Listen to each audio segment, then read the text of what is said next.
پہ اکٹھا ہوتا ہوں، میں بریلویوں سے کہتا ہوں کہ دیکھو میں خود 31 سال بریلوی رہا، مجھے بچپن سے یہ چیز بتائی گئی کہ دیوبندیوں کے امام نے اشرف علی رسول اللہ کلمے کو انڈورس کیا تھا، لہٰذا یہ گستاخ رسول ہیں۔ تو میرے بھائیوں میں یہ مانتا ہوں، آپ بھی مانتے ہو؟ کہتے ہیں جی مانتے ہیں۔ تو اب تو یار وہ چشتی رسول اللہ نکلا ہے حج بیشت میں، تو ہونا تو چاہیے کہ جناب چاہے اشرف علی تھانوی رسول اللہ یا چشتی رسول اللہ ہے، دویاں دی ایسی تھی تیسی۔ تو کہتے ہیں نہیں وہ پوچھیں گے، تو اس کے بعد کیا ہے، دو نمبری کر رہے ہیں، اپنے آپ کو دھوکہ دے رہے ہیں، ان کو نہیں پتا۔ یہ میں کٹر لوگوں کی بات کر رہا ہوں، باقی تو لوگ قبول کر لیتے ہیں، ہماری دعوت سب سے زیادہ بریلویوں نے قبول کی ہے۔ کہتے ہیں جی یہ علماء سے متنفر کرواتا ہے۔ سر میں ہی تو کہتا ہوں علماء سے جا کے پوچھے نہیں، پوچھیں علماء، پوچھو کتنے لکھی ہے، لیکن علماء سے یہ نہیں پوچھنا کہ حضور کیا فرماتے ہیں، حضرات کیا فرماتے ہیں، آواز آئی سنا ہے کتنے پڑھا سی نہیں، بزرگوں نے لکھا ہے، یہ نہیں پوچھیں بتائیں قرآن و سنت میں کہاں لکھا ہے۔ وہ جب پوچھتے ہیں نا جا کے، تو اب اس کا جواب تو ہونا چاہیے اس آیت میں لکھا ہے، اس حدیث میں لکھا ہے۔ وہ کہتے ہیں پتہ چل گیا کس اسٹیشن سے بول رہے ہیں۔ آزادی اپنی حرکتوں سے اپنی عزت خود کروائیں، آپ حوالہ دے دیں یا ادروائز کہہ دیں کہ یہ کہانی ہے۔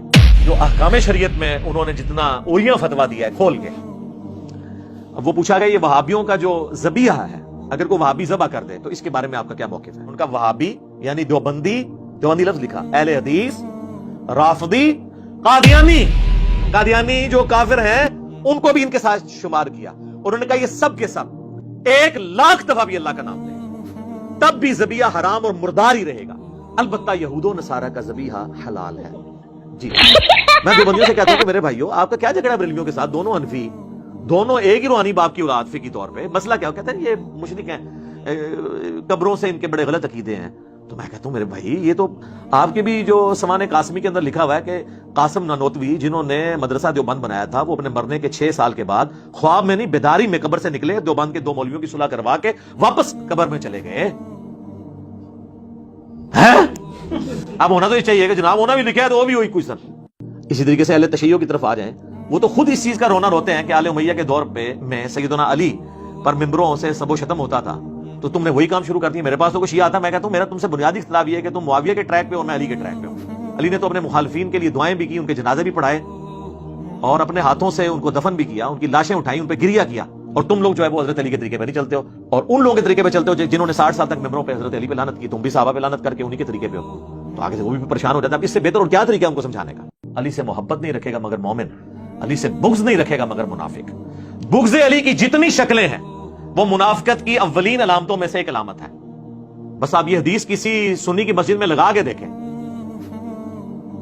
تو شام تک وہاں پہ گڑبڑ شروع ہو جائے گی، چاہے وہ بریلوی ہو، دیوبندی ہو، اہل حدیث ہو، کیونکہ انہیں پتہ چل جائے گا کہ یہ تو کسی اور پلیٹ فارم سے بول رہا ہے، حالانکہ مسلم شریف ہمارا ہی پلیٹ فارم ہے، بخاری ہو مسلم، یہ دونوں ہمارے ہی پلیٹ فارم ہے۔ تو اس کے اوپر مجھے بتائیں اب اہل حدیث کو کیا غصہ کھانے کی ضرورت ہے؟ کہتا ہوں کہ میری یہ بلٹ پروف شیٹ جو ہے نا یہ کتابیں ہیں، میرے تک پہنچنا ان کتابوں کو پھر نعوذ باللہ آپ کو انکار کرنا پڑے گا۔ میں تو اس طرف بیٹھا ہوا ہوں نا، میں جو کچھ پیش کر رہا ہوں ان کتابوں سے کر رہا ہوں، تو ٹھیک ہے آپ انکار کریں، میرے تک تو آپ نہیں پہنچیں گے، آپ خود ہی وہاں پہنچ جائیں گے جہاں پہ شیطان آپ کو پہنچانا چاہتا ہے، اور ان کتابوں کو پکڑ لیں گے اور پیار اور محبت کے ساتھ آپ ایک دفعہ کہہ دیں گے کہ نہ میں وابی نہ میں بابی، میں ہوں مسلم علمی کتابی، تو انشاءاللہ تعالی آپ سچائی کے راستے تک پہنچیں گے، اور پھر آپ نے اس دعوت کو بڑے سافٹ طریقے سے لوگوں تک پہنچانا ہے۔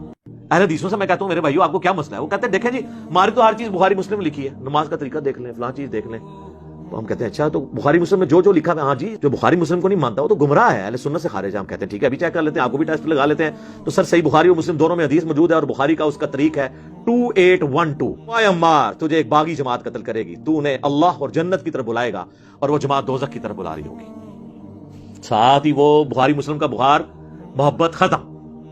میں کہتا ہوں جن بابوں کے اوپر آپ کا ناز ہے نہیں، قبر سے نکل کے ڈائریکٹ میرے ساتھ بات بھی کریں نا اور کہیں کہ دین وہ نہیں جو قرآن و سنت میں لکھا ہوا ہے، وہ ہے جو ہم نے نسل در نسل شفٹ کیا ہے، تو 2 منٹ میں بزرگ غائب کر دوں گا آپ کا، میں پڑھوں گا لا حول ولا قوت الا باللہ، شیطان ہوگا چیخ مار کے ادھر سے چلا جائے گا، کوئی قبر سے باہر نکل نہیں سکتا۔ یہ اللہ کا فتویٰ ہے سورہ یاسین میں اور سورۃ الواقعہ میں کہ جو مر گیا نا وہ واپس نہیں آ سکتا، مردہ نہیں واپس آ سکتا دنیا میں، ناٹ ایٹ آل۔ کہانیوں میں آپ جتنے مرضی واپس لاتے رہے، وہ ہندوؤں کے پاس بھی بڑی کہانیاں اس طرح کی موجود ہیں۔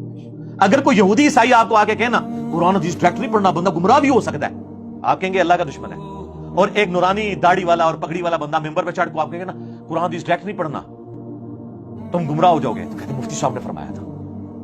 کیسے اوٹ پٹانگ ان کا نظریہ ہے، یہودی کے تو وہ اللہ کا گستاخ ہے، مسلمان کے تو سبحان اللہ کہہ دیتے ہیں۔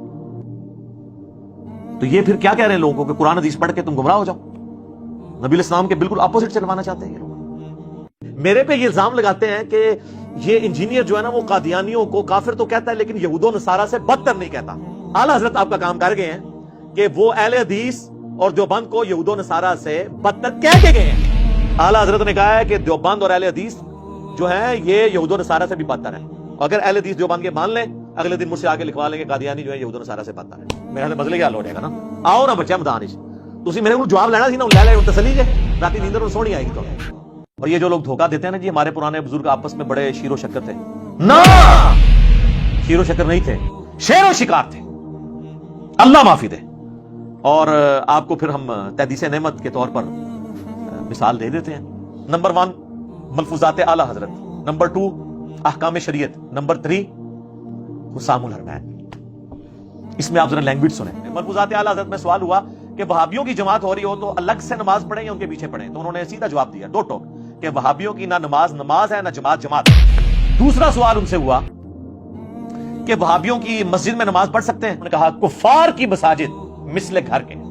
سیدھا کفر بولا, کفار کی مساجد. تو یہ سمجھ لیں جیسے گھر میں نماز پڑھی ویسے ہی جو ہے نا وہ ان کی مساجد پڑھی, یہ کفار کی مساجد ہے. اور تیسرا سوال ہوا کہ وہابیوں کی اذان, تو انہوں نے کہا کہ ان کی اذان بھی نماز اور جماعت کی طرح باطل ہے. ویسے تیسرا سوال کرنا بنتا ہی نہیں تھا. جب پہلے 2 سوال بھی فارغ ہو گیا تو اذان بھی کیا مطلب ایسی طرح